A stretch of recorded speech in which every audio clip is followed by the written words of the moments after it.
Sorry. countdown. All Yeah. right. Hey, Jared. Welcome to Hey, the podcast, man. How are you? thanks, Akash. I'm doing wonderfully. I was telling you just before this recording, I have so much time and I am soaking it up for the next like 10 days before I start work again. So, I'm jazzed. How about you, man?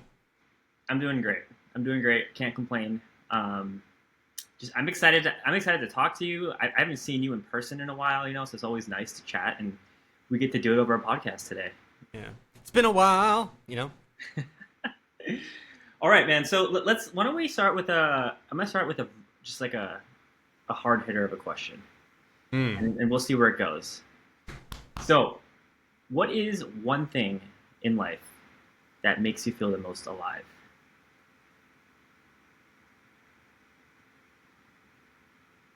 I feel like I become a very aligned person when I'm on a volleyball court. Like it could be playing, it could be coaching, just being around it. So for others that don't know me, I am a volleyball player, but like I've coached for I don't know, 10 plus years. Um, and whenever I get onto the volleyball court, I just feel like I could be free. Kind of feels like I'm in a new body. Uh, I get to, like I goof off more, I swear more, like I'm just more lighthearted and like I don't care as much. Um, and it doesn't have to be like a competitive thing. It's just kind of being around that area. I feel more comfortable, so I feel like I'm able to be myself. What do you think it is about the volleyball court that allows you to like access that state? Mm, it's like part of it is comfort. Like I I know more about volleyball and like the sport, interacting with other people while playing, coaching, uh, like the general terminology, how it's transformed over the years. Like there's a lot of comfort because I know a lot about it and I know how to play and I know how to be around it. So I feel like I don't have to try as hard. Um, and it's interesting because I think we had talked about this at some point a while ago where most things in my life I was forced into.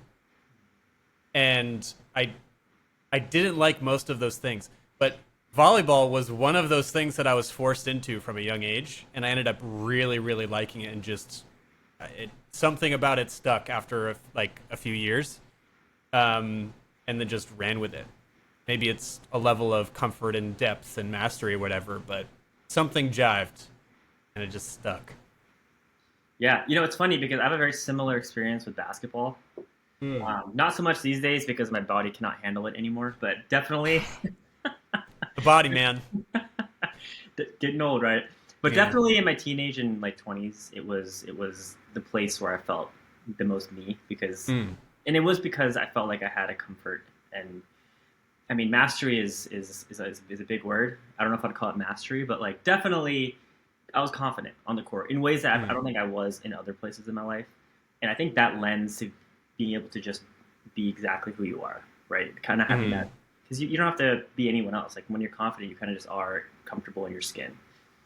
Yeah. There is something fun to like about maybe mastery isn't the right word, but like you get to a certain level of understanding of something where you start to realize how much you don't know and like how okay you are with it. Yeah. Like oh geez, there's a whole bunch of ways we can go back, and then you just like become curious and like interested about it. Like oh maybe if we do it this way, what if we do it that way? And like it doesn't become as much of a deal anymore. It's just kind of like dancing, like improving, Right. like in a way. And before you get to that point, it's like I figured it out. I know what I'm doing. I am an expert in this, right? And like, Mm-hmm. I forgot which psychological phenomenon that is, but the one where like the less you know, the more you think you know, and the more you know, the less you realize you know. Yeah. Yeah. So cool. So is there a? And by the way, for the guests, this is our second take. We did an attempt at a podcast about 2-3 weeks ago, and my computer Yeah. popped out. Yeah. So, Jared, I do want to ask you about what we talked about last time. It just feels like a natural segue around Mm. a particular experience with volleyball that maybe not from the from the playing perspective, but from the coaching perspective, that really seems to be from our conversations kind of in real life, just about it's just something that struck a chord with you. Do you mind just elaborating with the audience kind of what that is? Yeah, so I think the thing that I love about coaching, like a lot of inner focus and like meditation has brought me to a conclusion that like one of my values is around growth. And just like always wanting to be a better version like of myself, but also helping other people be better versions of themselves. And what really sparks some life into me in coaching, and like also in just general supporting other people, is when you see that someone has been working on something for so long and it finally clicks and like they have that aha moment, the face that they make and the joy that they experience. So I get to soak up on that just a little bit, but like, ooh, that's great. Like, give me some of that as well. I'm sure there's some brain chemical neuroscience thing that's actually like, oh yeah, that's what serotonin or whatever, like something. I don't know. But I think there's a very specific moment I think which illustrates it for me, which I used to coach back in Massachusetts and on a Division III varsity team, and one of the players that I was working with was kind of like the fifth seat player, right? So we had two people that were in the starting position, called like an outside position, and we had three other people on the bench ready to go in, and this was like person number 4 or 5. And we had been working with them on this skill on, for any volleyballers out there, just like high balls to the outside. The go-to is just like emergency set. Like hopefully they can get a point. And really good outside hitters are expected to be able to terminate sometimes and get some points off of these balls that are just set out to the outside. So that was one of these skills that we really wanted on this team. And sometimes our starting hitters would have it, but it's something we all needed to work on. And this player came up to me and they said, look, I am here to support the team. I want to do everything I can. What can I do to get some playing time? And I'm like, this skill, this hitting the high outside ball, we are going to need that because we don't have it as much right now. And if you could show that you have that skill, that would put you in a spot to play. So we work on it for like weeks during practices. And then we're in a fairly competitive match where we're down in the third set, I believe, and our outsides are really struggling. And it's like, this is an opportunity which this other person might be able to come in, because what we've been struggling all match with is receiving the ball so that we can actually set up our offense. So a lot of these high balls are getting set all the way over to this outside position. And I'm like, oh, this is the moment, right? I'm like, let me go check and see. And I walk over to him like, so you see what's kind of happening on the court right now. We're really struggling on the serve receive. A lot of get high balls to get outside. I'm like, yeah. Like, this is the type of thing. So we're talking about it. And like, I think this is our chance. So go over and talk to the coach about it, and propose the idea of a sub for one of the outsides. We end up making this sub. And the first serve that comes over to our side, sure enough, is like not a mispass, but like it's not in a good position. And a high ball gets set up to the outside, and I'm rehearsing in my mind. I'm like, wait for it. Like, this ball's going to be higher. It's going to come down a little bit faster. So you need to wait and then explode. All the stuff we talked about kind of like over the last few weeks. And like, I'm rehearsing it, and like, she's waiting. She's doing exactly what I'm like thinking in my head. I'm like, yes, like this is perfect. And she waits. And she explodes into her approach. The other team sets up 3 people, which is like the best kind of block you could have. It's like easily read. Like we didn't fool anyone. Super strong block goes up. She takes this big approach, hugely aggressive, takes the most aggressive swing I've ever seen, hits it through their hands down into the 10-foot line. Like, absolutely demolishes this ball. Like, I have not seen this type of swing in the women's game in a while. And just like lands huge up, it's just like so big. She turns around and like cheers for the rest of her team. And for any Haikyuu fans out there, there's this moment in Haikyuu where one of the main players, the liberos, like gives a finger point to the person on the bench who had called them out and like helped them work on something. And exactly like that script, she had turned and looked me in the eye and gave me this finger point, like, that was you, man. Like, thank you. And I'm like, oh. It was not only like seeing it happen and get them so excited about it, but it fed me to know that they were also giving me recognition for the fact that I was helpful in some way. And I I nibble up on that stuff so much. More recently, I've been thinking about it. Like, is this something that is more like ego driven, but it's also at the same time like, oh, well, maybe a little bit, but a lot of it is like pride. Like, it's like you were there to help support that, and it's like a really cool thing to be part of that. Yeah, that's actually something I want to come back to. But one question I want to ask you is, in that moment, can you describe the energy that you felt when she pointed at you? Like hair stuck up on the back of my neck. Like it was, and then I got like emotional. I was like, initially I was like, oh, like wow, like this is a lot, and then I got like emotional about it.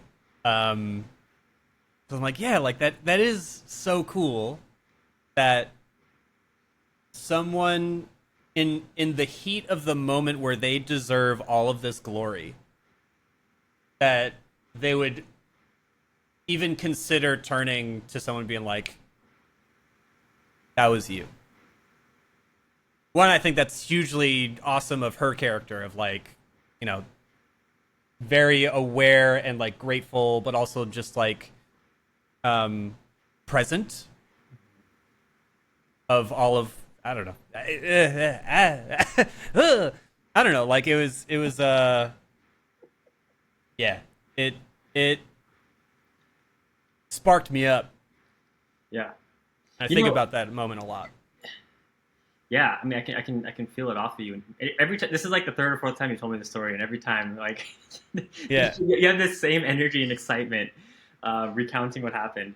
I guess that says something, right? Like when you process something emotionally, oftentimes, like it, you know, simmers down, maybe, or like it has less of an effect.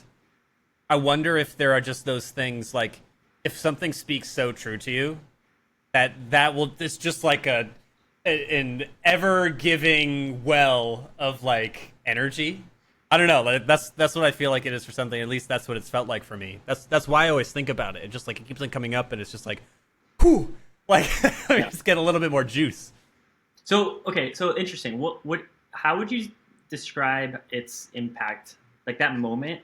By the way, just as a side note, I find it fascinating how these are like unscripted moments of our life, right? Like we don't go through our day waiting for or predicting some moment like this that's going to happen that we're going to think about, 10, 15 years after the fact, right? It's so fascinating to me how the mind works. But excuse me, how has that experience kind of carried into your life? Like clearly it's still a part of you carry the energy that you may have felt in that moment. I'm kind of curious, like if you're able to connect, like how has it actually impacted you? I feel like it's been a really helpful, I don't know, guardrail isn't the right term, maybe like reference point for me on, as I mentioned to you earlier, like I really struggle with getting into new things. Like it took me 3 years to like actually like volleyball and like get into it, right? But there are elements of things where I could feel like, oh, maybe I need to continue to do this. Maybe I don't feel that, right? But I think when you're in something long enough and you don't have the same sense or spark of something that is like up here feels good, in here it feels good, and like that energy, that emotion doesn't come out, or that spirit doesn't come out, like, I am starting to realize, like, I know it's not for me. And like, I need to give each of these things some time. It's not like I'll just, whoa, like the hair stuck out on the back of my neck for everything that I know I'm going to want to do.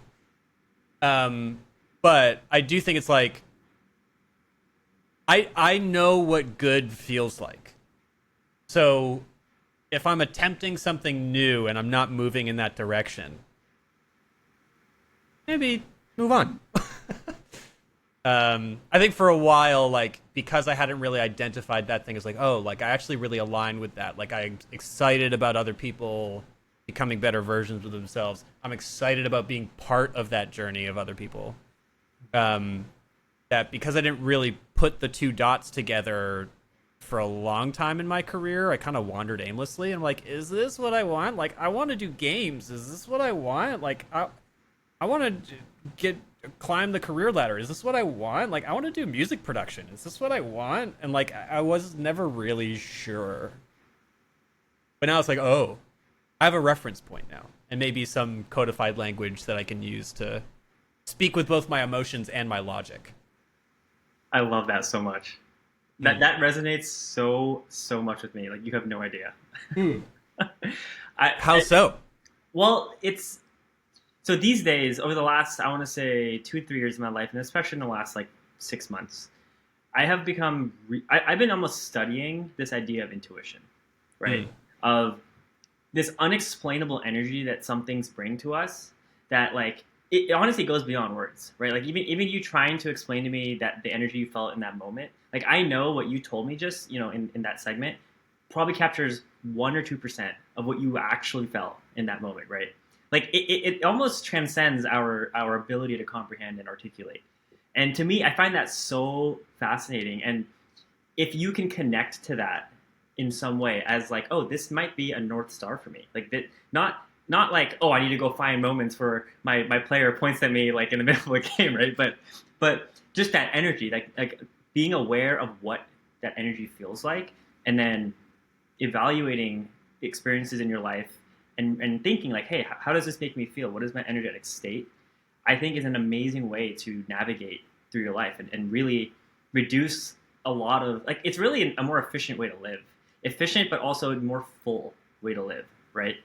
Because you're able to say no to the things that are not meant for you, which is not easy to do. It's not easy to say no. There's temptation all over the place, and especially if you live in the West, in the US, like, we're sold stuff all the time. Like, this entire country is built on selling services and products to people. Our minds are conditioned to think that we don't have enough as we are. So to have that as an internal driver, I think is incredible to me. And I actually did not know that particular thing was, that you had that kind of awareness of that intuition. So just resonates. Yeah, so, sometimes there's language. It's interesting because there are like bits and pieces of it that like you start to understand. But I was reading the Power of Now and the New Earth. It was like the Eckhart Tolle. I don't know how it's said, but I think in the second book he's talking about a lot, like, being present and having your inner purpose aligned with your outer purpose. And I was like reading through the whole book with this very like analytical mind, like, okay, so how do I find like my inner purpose? Like, how do I verbalize like my inner purpose? And like, it kind of ended up getting to this point where it's like, you just have to be. And like, I could try to put as much language as I can. I'm like, and for me, it is very helpful to be able to point to that something tangible and say like this, like that is the thing. And maybe I don't have great language around it. But like being able to point to and say like, oh, this is what I want. But it's like, it's interesting that even if you don't know that, you could still live with inner purpose and like go to what you gravitate towards / what gets gravitated towards you. Yeah. So many jumping off points. So what what you just said, it again, it hits because it's an observation I've made in my own life. When I observe my friends who I find to be, from my view, like the most happy or whole, living very happy, fulfilled lives, they don't necessarily have that awareness all the time. Like, oh, like the way we're framing it right now, they might not have that. But like you said, like they still just know when to say no, right? Of this isn't for me, and this is for me, and for reasons that like don't really matter because they're so connected with that feeling. So sometimes like I'm someone who thinks a lot. I'm sure it's obvious even in the 20 minutes we've been talking. No, you don't think, man. Like I love to deconstruct things, and I think it's a double-edged sword because on one side there's like, yes, I can create understanding by deconstructing, but on the other side is you can fall into the trap of trying to deconstruct when some things just don't need to be deconstructed and they can just be, right? And you can just trust that like I don't need to explain myself. I don't need to rationalize this because it just feels right, and I trust myself to trust the feeling. And I personally have fallen into that trap, and I continue to a lot. Right, I'm trying to raise my awareness of it by just kind of surrendering more these days. But yeah, when you're saying like how you don't necessarily need to have the words all the time to explain, like it just totally made me realize like I've noticed that in my life too, and in the lives around me. Yeah, I wanted to reconcile an idea maybe like, and maybe this is just totally off, but like I'm trying to reconcile this difference between just letting go and letting things be with like mastery of like a skill of like the subject of like the fun part is deconstructing it even more and like even more and then even more.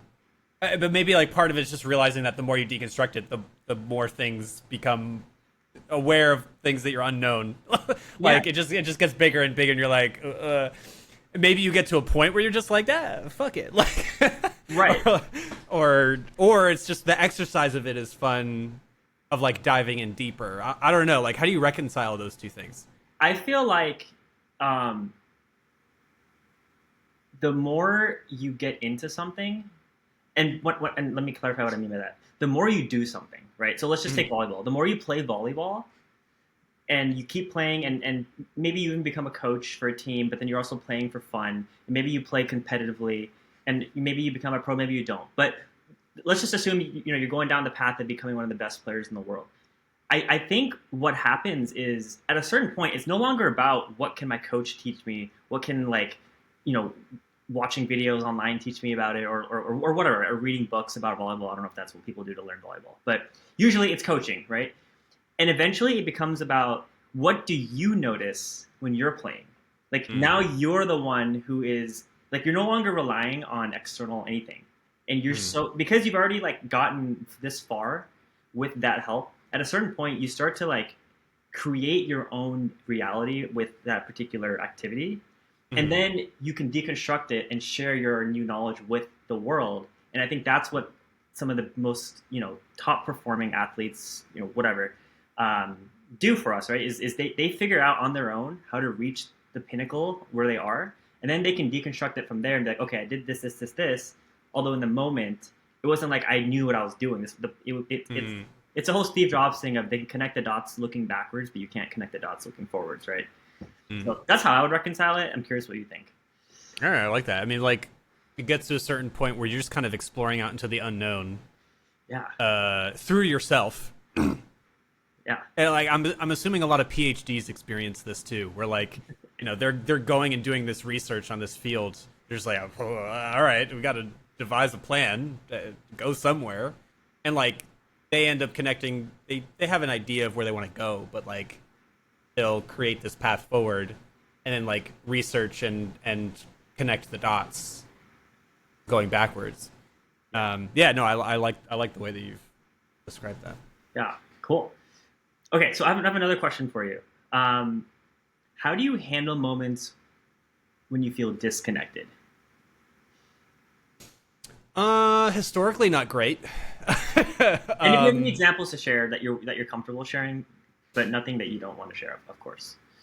Yeah, to be frank, like I've had a lot of unhealthy vices.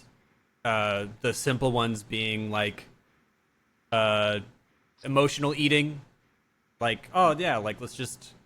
I'm not feeling great, so I'm just gonna eat this whole bag of potato chips, right? Like that happens, right? Like if there's a particular emotion that I don't know how to deal with, and I feel like very unaligned, or if a lot of things have all happened at once, and I feel like my sense of self doesn't like it's overwhelmed by the amount of like negative feedback I'm getting from the world.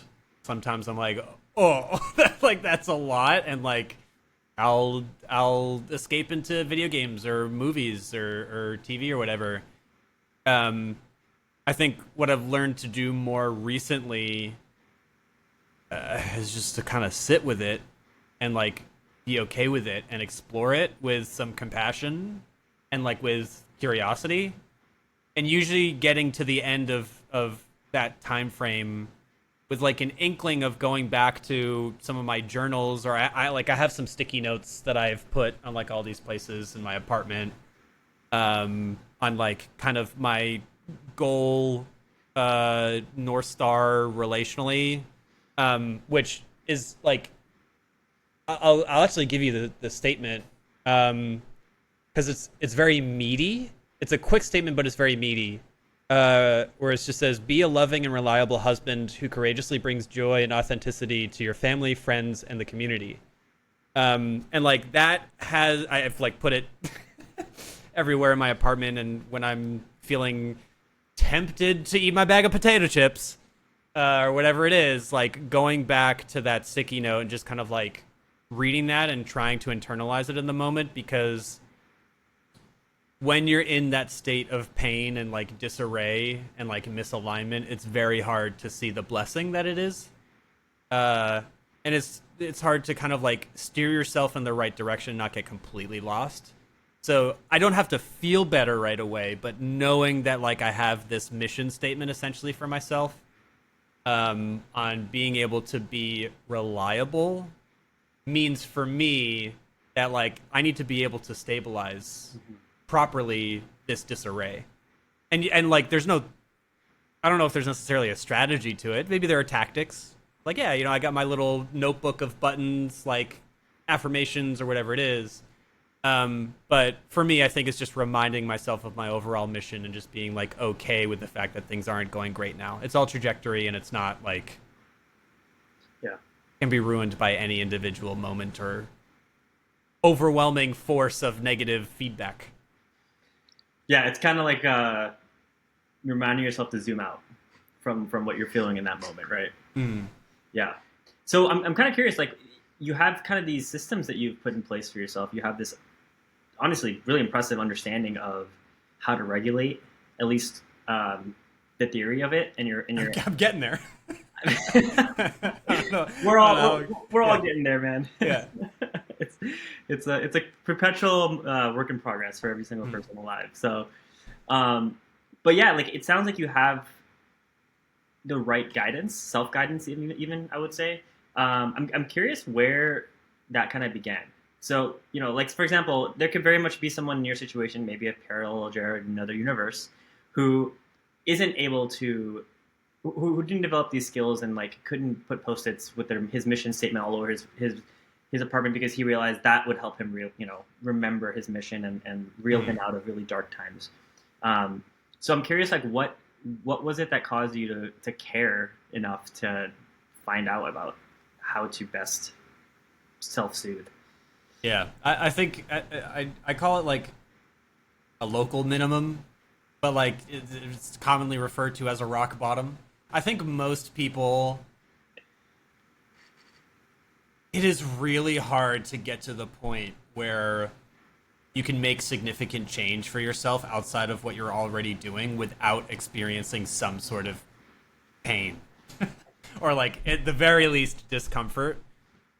For me, it all happened at one time, and I'll bring up one fact that I was kind of alluding to earlier that I feel comfortable talking about, but is like fairly vulnerable for me, which is like I've struggled with an addiction to porn for like, I don't know, 12 years or something.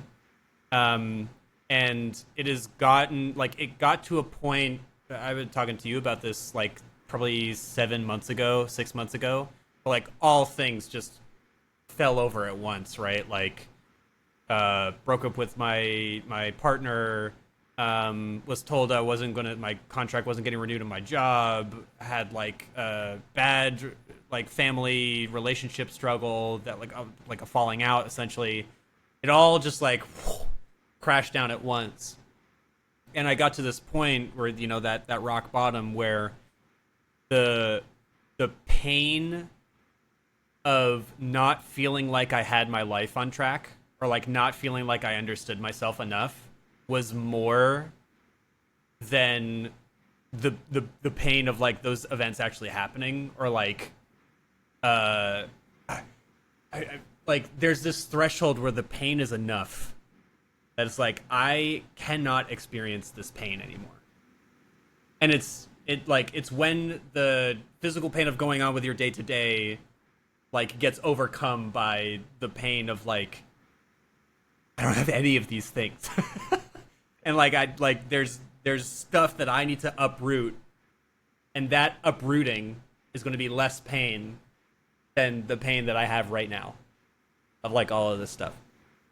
So I just went on a journey, soul journey, a lot of inner work, meditation. I started talking to you a lot, honestly, of like where do I start, like what are the types of things that I should start reading into. I've done a lot of book reading, and then I actually did like a course. I'm in the middle of a course right now specifically for like the porn addiction, which has brought up a lot of like, hey, you need to start getting all of these different support areas in your life so that if any one of them goes down, you're fully stable, right? Like if you got family and friends, you got like a strong romantic personal relationship, you got your finances and career in order, you understand your inner self, like you understand all these different things, and like it starts internally, but you build a plan for like all of those things together and realize that you are worthy enough to have all of these things. It's just a matter of like when it's going to happen. So like let it happen in time, but you're moving towards them at this point. I struggled a lot because I was like, I don't know where I'm going, and I just kind of like dealt with things at a whim and was very reactive versus kind of like driving towards this mission and understanding internally that like I had what I needed in order to get there. Mm-hmm. Wait, thanks for sharing. I mean, I know that's not easy to share, so just want to take a moment. Like, I appreciate you opening up about the addiction and hitting rock bottom, like that, all that saying it in 45 seconds, 1 minute, whatever, on a podcast versus experiencing that are two different things. So, I can't imagine how hard it was. There's a lot of crying. Yeah. And we got past it though. Yeah, crying is. This is gonna sound so weird, right? Crying is the best. It is the most amazing expression and purging a person can do. Like, I wish people cried more. Honestly, it's something that has been, especially with men, has been just kind of like stigmatized. Like, oh, you're not a man if you're crying, and all these things. And I recently got out of a relationship as well, and there's a lot of crying, man. I cried so much, and I still cried occasionally, but each one of those cries, I think, purges, more and more of whatever it is inside of me that needs to be purged. And I feel like you can accelerate your healing if you let yourself cry, if you connect with that feeling inside you. Yeah. So, like, that's what's very interesting to me, like, because I know a really good movie, really good music, like stuff that you connect to, like helps bring some of that out. But I'm like, I don't know, maybe this is a bit of a tangent, but like, I'm curious on how much of that is like really healthy and like good catharsis and processing versus there's something that struck a chord and like now you're crying. And like it's still there, like you haven't even really thought about it. Yeah. Like I hear a really beautiful piece of music no words, no backstory or anything, and like I just start crying, like, what is that? Just beauty, like being in awe of something, and is that like processing? I don't know. Maybe No, there's a whole scope of stuff I don't love that. understand around that, but like, It's a fun question to think about. yeah. To be honest, I don't really have a good answer. If I'm just riffing, I feel like it could be something that resonates with your soul, and that could just be your soul. Like, not to get woo, but like that could just be your. That could be an indication that you are literally as present as you possibly can be in that moment, because whatever it is that's causing that response in you, it's literally a resonance. Why is crying the way you express it? No idea. Who knows? Why don't we punch Just one of pillows the instead? things. I don't know. Yeah. You hear a really great song and you just start punching pillows. Yeah. Oh man. Something about the body and the soul. I don't know. So with all this,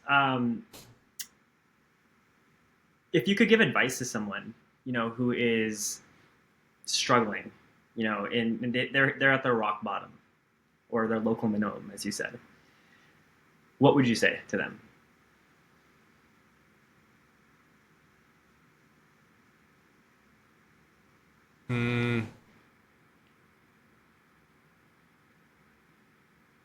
Be grateful that you're having it and embrace it.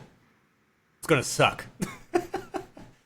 But like, I don't know. Feels very weird to say. Just like spend some time with it. Give yourself a break, and be intentional about that break. And by intentional, I don't mean like fill it with stuff on your calendar. Like the opposite. Just take away responsibilities from yourself for a while and separate and like be with yourself for a bit.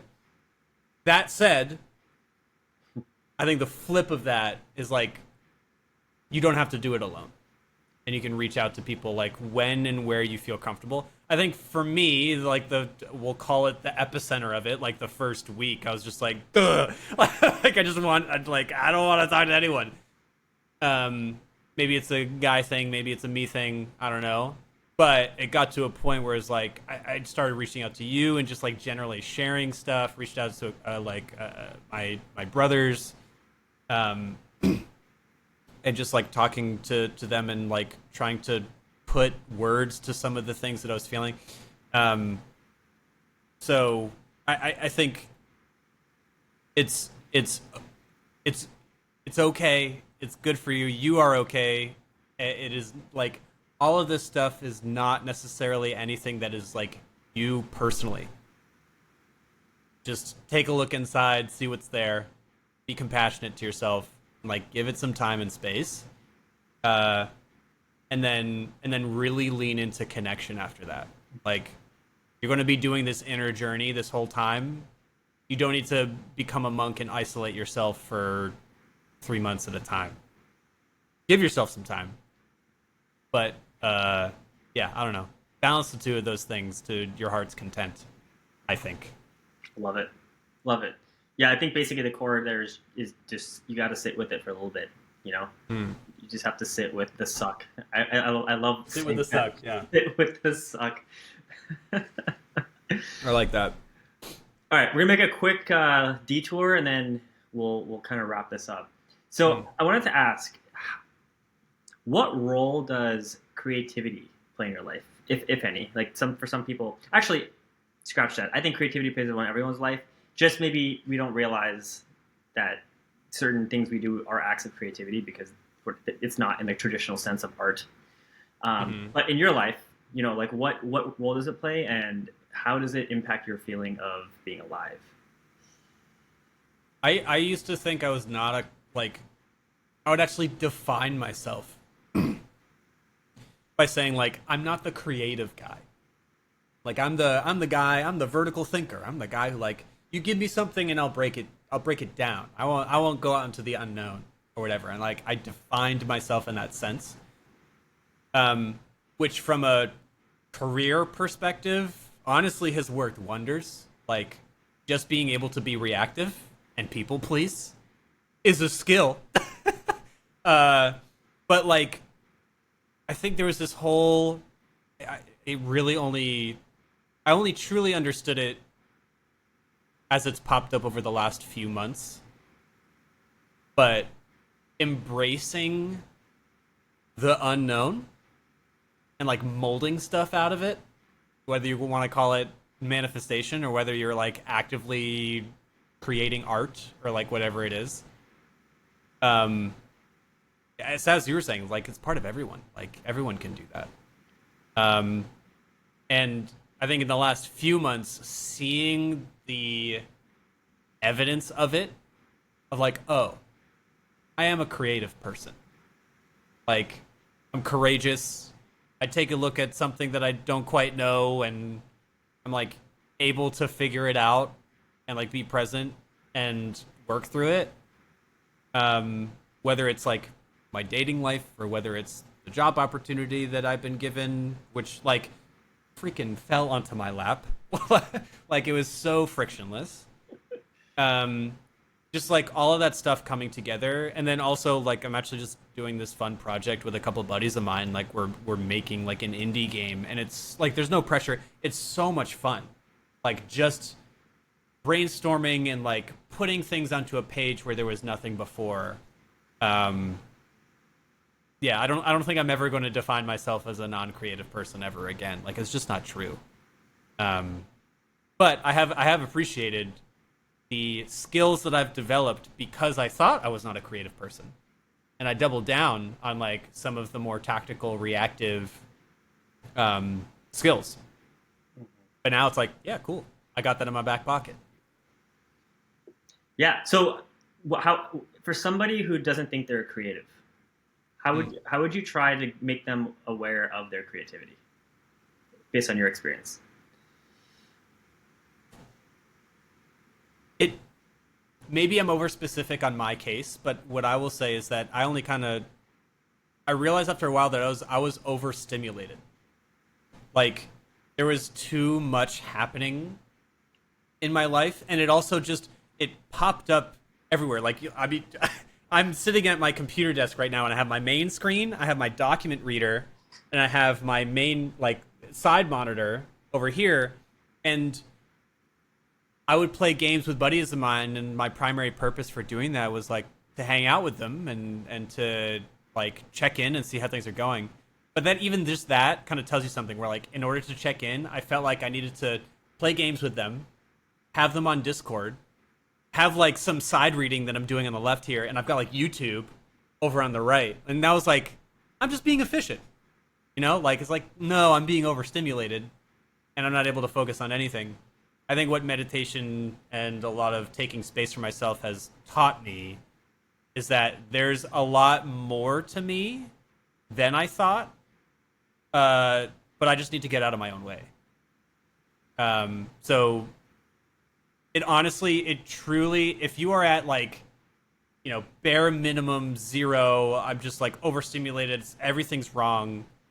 Start with like really, really simple stuff. Like giving yourself 10 minutes in the morning every day. Just for yourself. Yeah. Unscheduled. It's not a thing. Just like first thing you do, give yourself the gift of space in the morning before you do anything. Then maybe you could start getting into like working out and having like a routine in the morning, and like dedicating stuff to your health so you have like some foundation. And then maybe you dedicate more to like a meditation practice or something, whether it's through the apps or just like I mean, I love Dr. K. Like, he's got a bunch of great examples on YouTube and through his guides and stuff. But,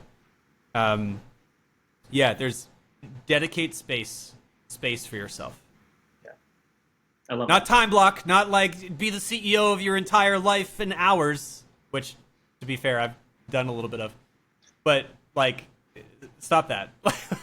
Like, make the time block thing that you give yourself. Here's this much space. Yeah. You know, I almost these days, if I'm advising or giving any advice or guidance or anything like that to anyone who is kind of in the shoes of somebody you're describing, right? I try to avoid even using the word meditation these days because it's kind of intimidating and also kind of annoying almost, I think. Like it's one of those words that's been diluted so much because everyone says it, like, oh, you should go meditate, you know? I don't think, and this is a whole tangent, and I'll spare the rant for this particular episode. But I think one way is I kind of want to hear the rant. I don't know. I mean, we got time if you want to hear the rant. Let it rip, dog. Okay. Well, hold on. Before I give you the rant, let me just finish the thought, which was you can just sit with yourself for 10 minutes. Like, put your phone away, sit on the couch, and just sit for 10 minutes. And just watch how your body and your mind rides in those 10 minutes. Like, you're just going to squirm around, and you're like, what am I doing? You're going to feel all these temptations to reach for your phone, you know, to itch something. It's crazy.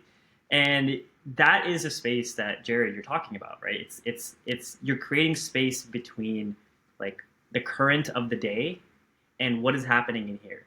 And then meditation will naturally evolve from that. Like, you know, I think meditation is like the formalization of that idea, basically, right?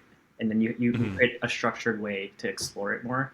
But yeah, just start with sitting with yourself. Like, I'm actually trying to get my mom to meditate more. Yeah. But I'm not telling her to meditate. I was like, Mom, for 1 week, just sit 10 minutes. And then after you're done, open up your phone. Yes, your phone. And just record what happened in those 10 minutes. So that you can start developing a little bit of a reflective nature to what's happening in here. That was a week ago. So, you know what? I need to check in with her and see if she's actually done it or not. Yeah. But one additional note too, like just a quick nugget. Dr. K shared it. I think it's a really great idea. Like, if you're someone who is kind of like technology overwhelmed, especially phone. I mean, most of us are phone addicted. Put the barriers in place. Like, I love focuses like on your phone. So like being able to switch the function of your phone so that like the only notifications you see are like phone calls from someone or like maybe text messages. Maybe not even that, right? Like, give yourself space to shut those off. Like, if someone calls you, you can call them back like in an hour. Like, it's fine. As well as like turning off face recognition on unlocking your phone. Like, get your password back. It's okay to type your password. That's for sure, man. There's so many small things you can do to create barriers to entry. Like, I actually deleted Instagram and Twitter off my phone, and if I want to use it, I have to go to the web version of it, which is never as fun, right? It sucks, but that's the point. Exactly. Yeah, it is the same thing. So I'll give you the mini rant version of what I was saying earlier.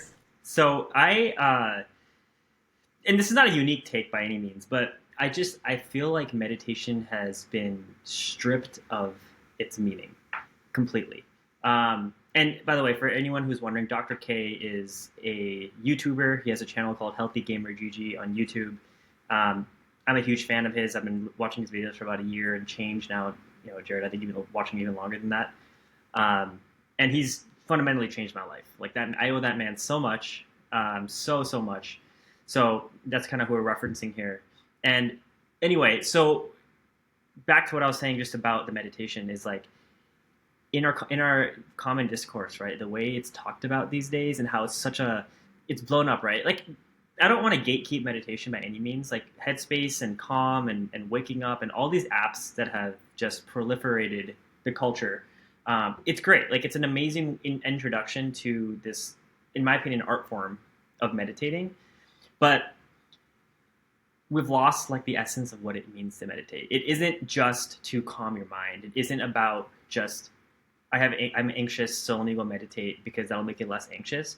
Like, that is a very short-sighted way of looking at the power of meditation. And I have a big problem with the way that the mainstream narrative talks about it. And then we get meditation bros, right, who are like, oh, I meditate like 2 hours a day, bro. How about you? You know, and it becomes like this sparring contest. And that's just not the point. Like, meditation evolved as a way to actually introspect, to connect with yourself. So what Jared and I are talking about sitting with yourself, it is meditating in the most technical sense, because all you're doing is you're watching yourself exist for 10 minutes. And whatever happens, like the way I describe it, there's a movie that plays in your head, right? There's a movie that's going in your head all the time at all hours of the day. But then there's a part of you that can watch that movie play if you want. And meditation will allow you to develop that like skill where you can now separate from the movie and realize that, oh, these thoughts are going to keep going no matter what. I don't have to like get caught in the current. I can like step out of the current and watch the movie go by, right? So that to me is the essence of it. And then everything about meditation after that, all the clinical benefits, all the spiritual, like just curiosity it unlocks, some of the mystical experiences people have in meditation, all that stuff follows from there. But it doesn't start until you have a realization that like you are not your thoughts. And meditating in the most technical sense, that is what it's for. It's to help you create that space.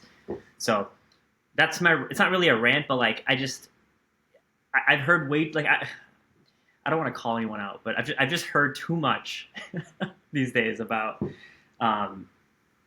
just meditating it has been put with the wrong crowd, like it's been put the wrong words. And then the saddest part about this is that people will try to meditate and then they'll be like, oh, I didn't get the benefits I was supposed to get. Meditation is not for me. And then they don't do it ever again. It's because you didn't understand what the heck's actually going on here. Yeah. So we need to do a better job, in my opinion. And I think it'll happen naturally. Like this is just a natural course of this stuff.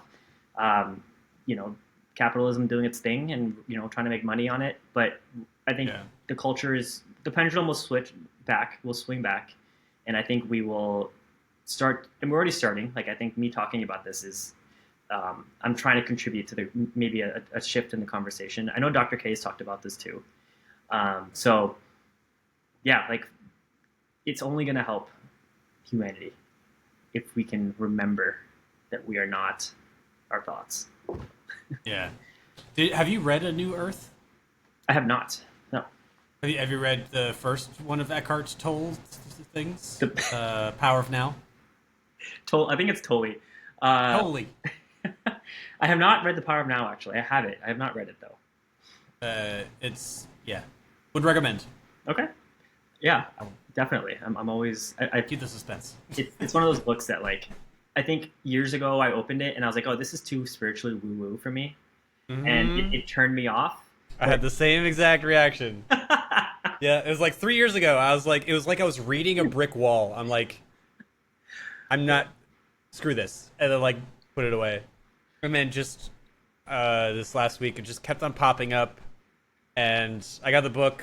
It's like sitting there, and then I got the audio book. It's like he's an interesting kind of like way of speaking as well. So I did both. I mean, I just started reading at like on UCLA campus, and like I kid you not, like just some guy just walks over and he's like, "You reading that book? That book changed my life." And then we just had a 35-minute conversation about like this book with some random stranger, Charles. Shout out to Charles.